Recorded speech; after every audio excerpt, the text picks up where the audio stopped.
Il me faudrait une meilleure connaissance de la langue française et spécialement un peu de génie. Je suis profondément touché par votre amitié qui m'honore au comble et je ne saurais vous remercier comme il faudrait.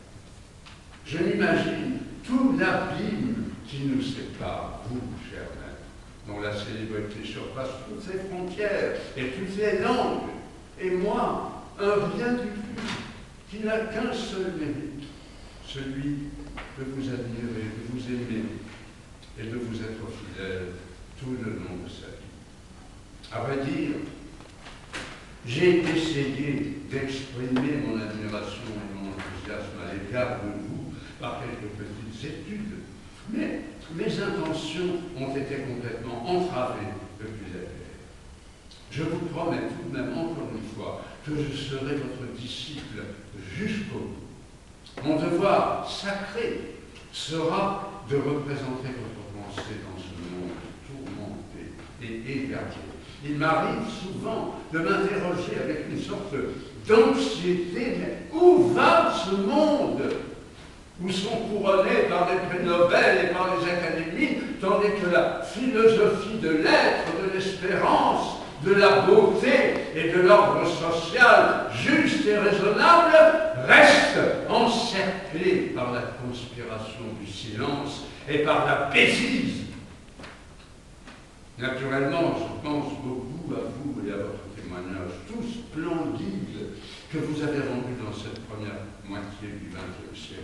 Autant par votre œuvre immense, profonde, limpide et toute imprégnée de lumière et de beauté, que par votre vie et par celle de votre similium animé, Christ. Votre témoignage philosophique et chrétien m'apprend que la meilleure façon de faire triompher la vérité, c'est de la vivre le plus fidèlement possible. Ce que vous nous avez montré, ce que vous avez mis dans la pâte de la pensée humaine, restera sans aucun doute et portera ses fruits à travers le temps. Que puis-je vous dire sur votre fidélité catholique? C'est le plus splendide exemple de fermeté qui nous a été donné dans ce temps de toutes sortes de concordisme, de relativisme et de lâcheté. Au soir de votre belle et triomphante vie, vous devez être heureux comme personne n'a été. Je viens d'achever une petite étude sur votre charmante intuition créatrice que je tâcherai de la publier dans un de nos hebdomadaires, bien que ce désir me semble presque impossible.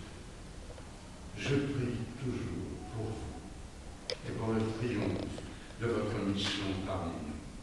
Un jour viendra, j'en suis certain, lorsque Maritain et son œuvre deviendra un bien commun de tous les créateurs de la culture et de l'ordre social.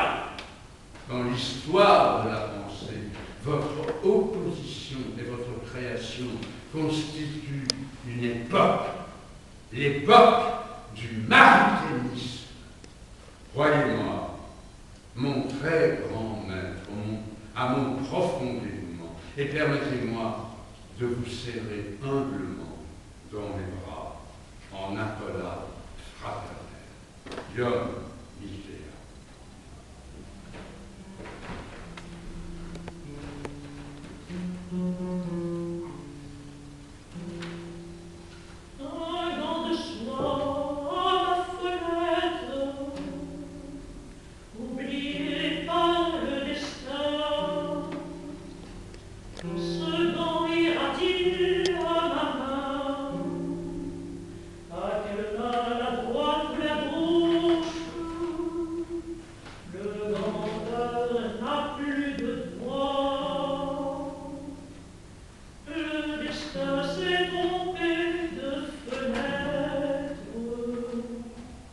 Et m'a donné